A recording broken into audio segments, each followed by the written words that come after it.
Olá pessoal, como eu falei para vocês, então estou aqui para resolver um exercício sobre curvas de transição. Bem, lembrando que uma curva de transição ela é uma curva de raio variável que a gente vai encaixar entre a tangente e a curva de raio circular, tá? E o trecho circular. Para que serve? Para que a força centrípeta que atua num veículo que faz uma trajetória circular, ela não passe de zero a um valor determinado de forma abrupta.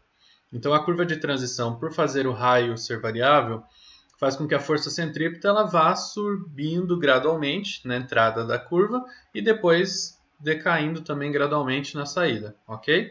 Esses que estão na tela são os elementos da curva de transição e ela tem que atender, pessoal, um comprimento mínimo, seguindo aí 3 critérios. O critério dinâmico, que pede que a gente respeite a variação da aceleração centrípeta ao longo do tempo, que é dado por uma equação. O critério do tempo, que pede que eu tenha pelo menos 2 segundos de giro do volante para entrar na curva. E o critério estético, que é sobre a curva estar apresentável, ela ser visível para o motorista para que ele se prepare para essa mudança na trajetória.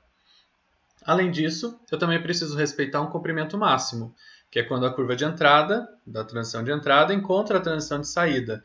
E nesse caso eu não teria o trecho circular, ok? As duas curvas de transição elas não podem ser maior do que isso, porque senão uma entraria dentro da outra, o que não faz sentido físico.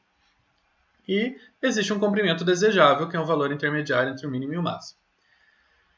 Bem, o exercício fala o seguinte: estamos projetando uma rodovia para 100 km por hora e a gente precisa calcular o comprimento de transição mínimo, máximo e desejável para uma curva horizontal que tem essas características. Raio no trecho circular de 600 metros, superelevação de 9%, ângulo central de 60 graus e a largura da faixa de tráfego de 3,6 metros. Muito bem, então a gente vai aqui para a apresentação, para a resolução. E vamos primeiro, pessoal, fazer a anotação dos dados disponíveis que a gente tem. Então, a velocidade de projeto é de 100 km por hora. A curva ela tem um raio no trecho circular de 600 metros. A superelevação, que é um conceito que a gente ainda vai ver, é de 9%. O ângulo central é de 60 graus. E a largura da faixa de tráfego é de 3,6 metros. Muito bem. Então a gente precisa calcular o comprimento mínimo, máximo e desejável. Eu vou colocar aqui a equação de cada um desses valores para a gente fazer juntos aqui. Então vamos lá. Primeiro, o comprimento mínimo. Comprimento mínimo. Seguindo inicialmente o critério dinâmico, ok? Que fala o seguinte, que o LS mínimo tem que ser 0,036, está sobrando zero aqui, 0,036 vezes a velocidade de projeto ao cubo, dividido pelo raio do trecho circular.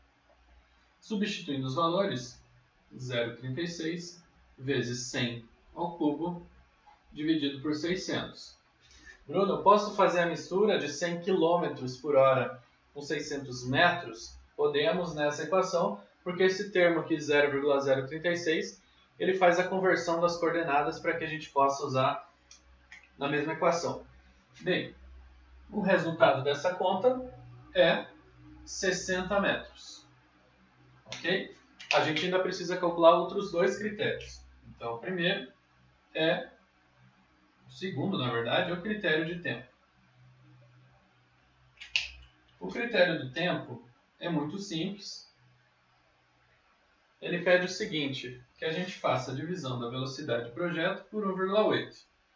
Então, eu tenho 100 dividido por 1,8. O comprimento mínimo, neste caso, deveria ser de 55,55 metros.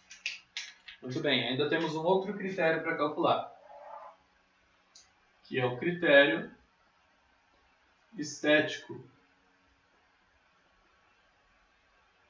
Veja que ele tem duas condições, uma para velocidades menores e outra para maiores do que 80 km por hora. A gente vai usar para velocidades maiores, né? Afinal a nossa é 100. Então, uma equação um pouquinho maior, ela tem aqui na parte de baixo 0,71 menos 0,0026 vezes a velocidade de projeto. E na parte de cima temos a superelevação multiplicada pela largura da faixa de tráfego. Okay? Substituindo na parte de baixo 0,71, 0,026 vezes 100. E em cima 9. Veja que aqui eu entro com o valor mesmo de 9% e não 0,09. Vezes 3,6. Isso aqui vai resultar para a gente um comprimento mínimo de 72 metros. Bem, mas e afinal, qual que tem que ser então o comprimento mínimo da curva de transição? 60, 55 ou 72? Vamos pensar. Se eu usar 55, ele atende o critério de tempo? Atende. Mas atende o dinâmico? Não, porque ele pede no mínimo 60. O estético pede no mínimo 72. Eu não posso usar o 55, assim como eu não posso usar o 60, que não atende esse critério. Então, se eu usar 72 metros, eu estou atendendo o critério estético, estou atendendo o dinâmico e estou atendendo o de tempo. Então, sempre que eu calculo o comprimento mínimo, eu vou buscar o maior dos três mínimos, que vai ser o comprimento que a gente vai tomar como correto. Ok? Bem, agora o comprimento máximo é só substituir ali na equação.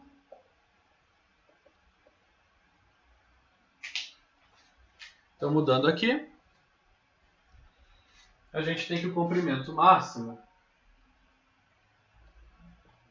ele vai ser π vezes o ângulo central, vezes o raio do trecho circular, dividido por 180 graus. Π e 180 estão aqui somente para que eu possa converter esse ângulo de grau para radiano, para poder usar na equação. Então, π vezes 60 graus, que é o que foi dado, vezes 600 metros, dividido por 180 graus, vai dar para a gente um comprimento máximo de 628,32 metros. Ok? E esse é o valor final do comprimento máximo. O comprimento desejável é uma situação intermediária. Desejável. A equação também é bastante tranquila. É somente 0,072 vezes a velocidade de projeto ao cubo dividido pelo raio do trecho circular. Então, isso daqui eu vou substituir os valores. 0,72 vezes 100 ao cubo dividido pelo raio de 600 metros. Isso aqui resulta em um comprimento de 120 metros. Esse é o desejável. Então, os três valores estão calculados, mínimo, máximo e desejável. Verifiquem que entre o mínimo e o máximo eu poderia usar qualquer valor na hora de fazer o projeto. Se eu conseguir usar o desejável de 120, melhor. Mas se eu precisar fazer um pouco menos ou um pouco mais, eu posso, desde que eu respeite os limites de mínimo e máximo. Tá bom? Qualquer dúvida eu estou à disposição.